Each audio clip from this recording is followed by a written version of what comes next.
Hello friend, आज આપણે તાજેતરમાં જે બંધારણની બુક આવી છે યુ ઉપનિષદ દ્વારા બહાર પાડવામાં આવેલી છે. 6ઠું એડિશન છે, ખાસ એક ધ્યાનમાં રાખવું. અને વર્ગ 3 પરીક્ષા માટે સારામાં સારી એ બુક બંધારણ માટેની બહાર પાડેલી છે. તો આજે આપણે આનો રિવ્યૂ કરશું, એટલે જેથી કરીને જે વિદ્યાર્થી મિત્રો પરીક્ષાની તૈયારી કરે છે તેને નવી લેવી હોય તો લઈ શકે છે.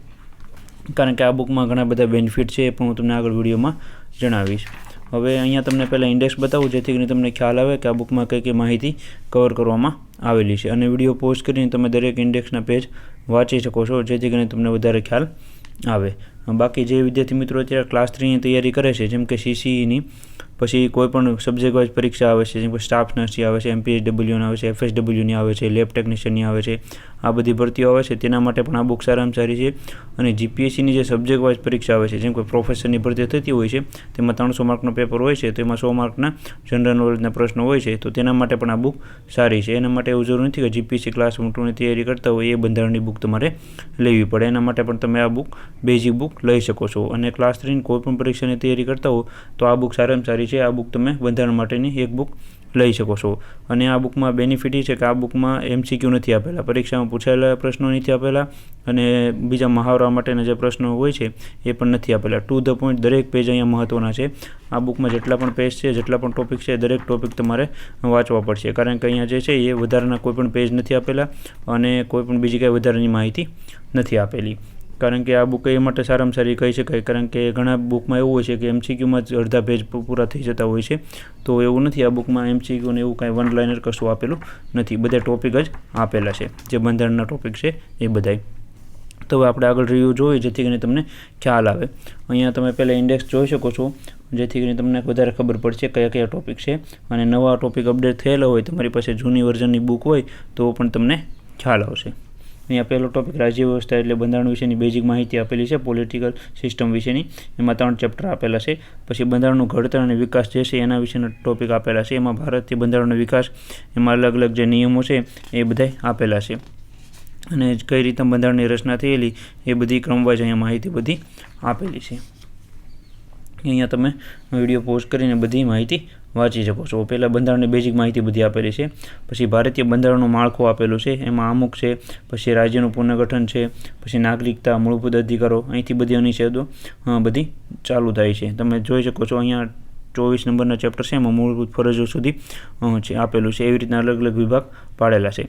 ભારતીય બંધારણમાં સુધારાની જોગવાઈ કઈ રીતના થયેલી હતી એ બધી માહિતી આપેલી છે. બંધારણની સુધારાઓની માહિતી આપેલી છે, અને બહુમતીના પ્રકારો વિશે. પછી અહીંયા જે છે સંઘીય વિધાનમંડળ આપેલું છે, એટલે સંસદ વિશે માહિતી આપેલી છે. રાજ્યસભા, લોકસભા એ બધાની માહિતી આપેલી છે. પછી એવી રીતના ચેપ્ટર સંઘીય કાર્યપ્રણાલી એટલે રાષ્ટ્રપતિ, ઉપરાષ્ટ્રપતિ, વડાપ્રધાન, એના વિશે માહિતી બધી આપેલી છે. રાજ્ય વિધાનમંડળ, રાજ્ય વિશેની માહિતી આપેલી છે. રાજ્યમાં રાજ્ય વિધાન પરિષદ હોય છે, વિધાનસભા હોય છે, તેના વિશે માહિતી આપેલી છે. પછી રાજ્યની કાર્યપ્રણાલી વિશે માહિતી આપેલી છે. જેવી રીતના રાષ્ટ્રપતિ, વડાપ્રધાન હોય છે, એવી રીતના રાજ્યપાલને એના વિશે માહિતી આપેલી છે, મુખ્યમંત્રી વિશે. પછી સંઘ અને રાજ્ય વચ્ચેના સંબંધ વિશે માહિતી આપેલી છે. બજેટ વિશે માહિતી આપેલી છે. કટોકટીની જોગવાઈ વિશેનું ચેપ્ટર છે. અને ન્યાયતંત્રનું આખું એક ચેપ્ટર આપેલું છે, એક આખો વિભાગ આપેલો છે. એમાં અલગ અલગ ચેપ્ટર છે, એ તમે અહીંયા જોઈ શકો છો. પછી કેટલાક રાજ્યો અને વર્ગો માટે, જેમ કે જમ્મુ કાશ્મીર માટેના અલગ અલગ છે અનુચ્છેદો, એના વિશે માહિતી આપેલી છે. અમુક ખાસ વર્ગ માટેની જોગવાઈ હોય છે, તેની માહિતી આપેલી છે. પંચાયતી રાજ આપેલું છે, એના વિશે પણ માહિતી સારી એવી કવર કરવામાં આવેલી છે. અને સંસ્થાઓ જે છે, આપણે બંધારણની સંસ્થાઓ, બિનબંધારણની સંસ્થાઓ, તેની પણ માહિતી કવર કરેલી છે. ચૂંટણી વિશેની માહિતી આપેલી છે. અને અન્ય જે કંઈ માહિતી છે એ તમે જોઈ શકો છો. અન્ય રાજનૈતિક ગતિશીલતા એટલે જે આપણે સંસ્થાઓ જે છે, UN છે, વિશ્વ બેંક છે, તેની પણ અહીંયા માહિતી કવર કરેલી છે. પરિશિષ્ટમાં તમે જોઈ શકો છો ગુજરાતના પ્રથમ હોદ્દેદારો, ભારતના પ્રથમ હોદ્દેદારો, પદાનુક્રમ કઈ રીતના હોય છે, ભારતના બંધારણના અનુચ્છેદો, ધ્વજ વિશે માહિતી, એવી રીતના અહીંયા જે છે એ શોર્ટમાં માહિતી બધી આપેલી છે. આવી રીતના એક આખું ઇન્ડેક્સ હતું. અને ઇન્ડેક્સમાં અહીંયા તમે જોશો ટેબલ જે છે આપેલા છે, તેના પણ નામ સહિત પેજ નંબર આપેલા છે, એટલે તમારે ડાયરેક્ટ ટેબલ જોવો હોય તો પણ તમે જોઈ શકો છો. અહીંયા 2001થી લઈને 2024 સુધીમાં બંધારણના જે પ્રશ્નો પૂછાયેલા તેના વિશે પણ માહિતી આપેલી છે. કયા ટોપિકમાંથી કેટલા પ્રશ્નો પૂછાયેલા. અહીંયા હું તમને 7 થી 8 ચેપ્ટર બતાવું, જેથી કરીને તમને વધારે ખ્યાલ આવશે. અહીંયા પેલું જે છે ટોપિક, એમાં 3 ચેપ્ટર આપેલા છે બંધારણ વિશેના. અને શાસન પ્રણાલી 1, 2 એવી રીતના ટોપિક વાઇઝ છે બધાય. અને અહીંયા અમુક ચેપ્ટર તમને બતાવી, જેથી કરીને વધારે ખ્યાલ આવે. અને વિડીયો ગમે તો લાઇક કરી આપજો અને તમારા મિત્રો પણ શેર કરજો, જેથી કરીને તેને વધારે માહિતી મળતી રહે. પહેલું ચેપ્ટર આપેલું છે બંધારણ એક પરિચય કરીને આપેલું છે.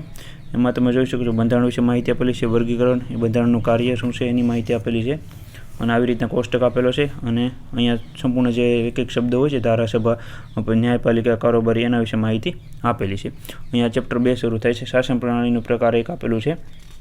એમાં કયા કયા જેમ કે લોકતંત્રના પ્રકાર કઈ રીતના હોય છે, કઈ રીતના વિભાગો પડતા હોય છે, તેની વિશેની માહિતી આપેલી છે. એ પણ તમે જોઈ શકો છો બધી માહિતી. અને અહીંયા કોષ્ટક દ્વારા પણ સારી એવી બધી માહિતી કવર કરવામાં આવેલી છે. પછી શાસન પ્રણાલીના પ્રકાર 2 આપેલા છે, એ પણ તમે જોઈ શકો છો. પછી ભારતીય બંધારણનું ઘડતર અને વિકાસ, એમાં જે છે 4 થી લઈને 16 સુધીના ચેપ્ટરો આપેલા છે. અલગ અલગ વિભાગમાં અલગ અલગ ચેપ્ટરો આપેલા છે. ભારતીય બંધારણ એક અભ્યાસ આપેલો છે, બેઝિક માહિતી બંધારણની, એ પણ તમે જોઈ શકો છો. કેટલા અનુચ્છેદમાં કયા કયા ટોપિક છે, જેમ કે પંચાયતો છે તો 243 થી 243 સુધીમાં પંચાયતો આવે છે, ત્યાં તમે જોઈ શકો છો. અને પરિશિષ્ટ પણ બધા આપેલા છે, અનુચ્છેદો બધા વિશે માહિતી આપેલી છે. ચેપ્ટર 5માં ભારતમાં બંધારણનો વિકાસ કઈ રીતના થયેલો છે તેની વિશેની માહિતી આપેલી છે. કંપનીનું શાસન હતું, બ્રિટિશ શાસન હતું, એવી રીતના જે કંઈ શાસન છે તેના વિશેની માહિતી બધી આપેલી છે. અને બધા અધિનિયમો કઈ રીતના ફેરફાર થયેલો, શું શું વધઘટ થયેલી તેની પણ માહિતી બધી આપેલી છે, એ પણ તમે જોઈ શકો છો. બંધારણમાં ઘડતર અને તેની કાર્યવાહી વિશે પણ માહિતી આપેલી છે. બંધારણના જે અલગ વિભાગો છે, જેમ કે અહીંયા તમે જોઈ શકો છો બંધારણની અલગ અલગ સભ્યોની વિશેની માહિતી આપેલી છે. તમારી પાસે જો બંધારણની કોઈ પણ બુક હોય અત્યારે હાલમાં અને જીપીએસસીની તૈયારી કરતા હોય તે મુજબ બુક હોય તો તમારે લેવાની જરૂર નથી.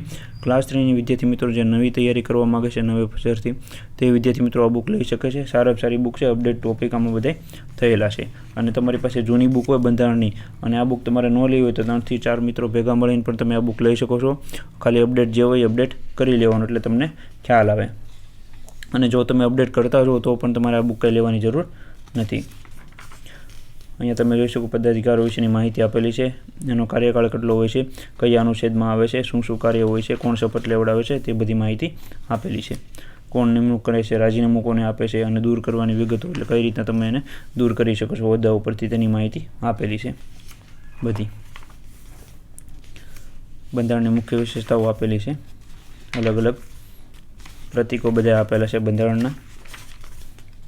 કેટલીક જાણીતા કથનો, એટલે જે વ્યક્તિએ બંધારણ વિશે માહિતી આપેલી હોય એના વિશે માહિતી બધી આપેલી છે. ત્રીજો વિભાગ છે ભારતીય બંધારણનું માળખું આપેલું છે, એમાં અમુક છે મૂળભૂત અધિકારો છે, મૂળભૂત ફરજો, નાગરિકતા, એ બધા વિશેની માહિતી આપેલી છે. આખી બુક તમને નહીં બતાવી શકો, એટલા ચેપ્ટર તમે જોઈ એટલે તમને ખ્યાલ આવી ગયો છે કે કઈ કઈ રીતના માહિતી આમાં કવર કરવામાં આવેલી છે. કારણ કે અહીંયા MCQ નથી આપેલા, વનલાઇનર નથી આપેલા, જે ટોપિક જે છે આપણે પરીક્ષાલક્ષી માહિતી બધી અહીંયા આપેલી છે. અહીંયા મેં તમને આટલા બધા ચેપ્ટર બતાવ્યા એટલે તમને ખ્યાલ આવી ગયો છે. અમુક તમને બીજા ચેપ્ટરમાં બતાવું, જેમ કે લોકસભા, તો લોકસભા વિશેની માહિતી અહીંયા સારી એવી બધી કવર કરેલી છે.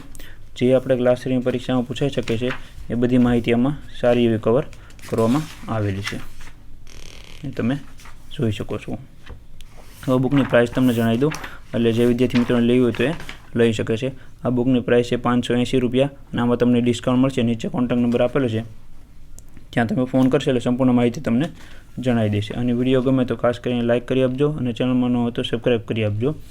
અહીંયા તમે બીજા 1-2 ચેપ્ટર પણ બતાવું તમને. લોકસભા વિશેની માહિતી આપેલી છે, અધ્યક્ષ અને ઉપાધ્યક્ષ વિશેની, અને છેલ્લે પરિશિષ્ટ પણ તમને બતાવી દઉં એટલે તમને ખ્યાલ આવે કઈ રીતના માહિતી છે. અલગ અલગ વિભાગ દ્વારા અલગ અલગ જે મેં તમને ઇન્ડેક્સ બતાવી એ મુજબ આ બુક બનાવવામાં આવેલી છે. અહીંયા તમે જોઈ શકો છો પરિશિષ્ટમાં અલગ અલગથી કઈ રીતના બધી માહિતી કવર કરેલી છે કોષ્ટક દ્વારા. ઘણા ક્લાસ 3ની પરીક્ષામાં તો આ કોષ્ટકમાંથી પ્રશ્નો પૂછાઈ શકે છે. અહીંયા તમે જોઈ શકો છો પરિશિષ્ટ 11માં ધ્વજ વિશેની માહિતી આપેલી છે. પછી ભારતના પ્રથમ હોદ્દેદારો વિશે માહિતી આપેલી છે. ગુજરાતના પ્રથમ હોદ્દેદારો વિશે માહિતી આપેલી છે. અગત્યની શબ્દાવલી વિશે માહિતી આપેલી છે, જે પણ પરીક્ષામાં પૂછાતા હોય છે. આવી રીતના પરિશિષ્ટો પણ આપેલા છે. આવી રીતના એક આ નવી બુક આવી હતી, ભારતીય બંધારણ અને રાજ્ય વ્યવસ્થા, યુવા ઉપનિષદ દ્વારા તાજેતરમાં 6ઠું એડિશન છે. ખાસ કરીને એક ધ્યાન રાખજો. અને આવી રીતના એક આ બુક રિવ્યુ હતો, તમારા મિત્રોને પણ શેર કરવો, જેથી કરીને તેને પણ આ બુકની માહિતી મળતી રહી. Thank you.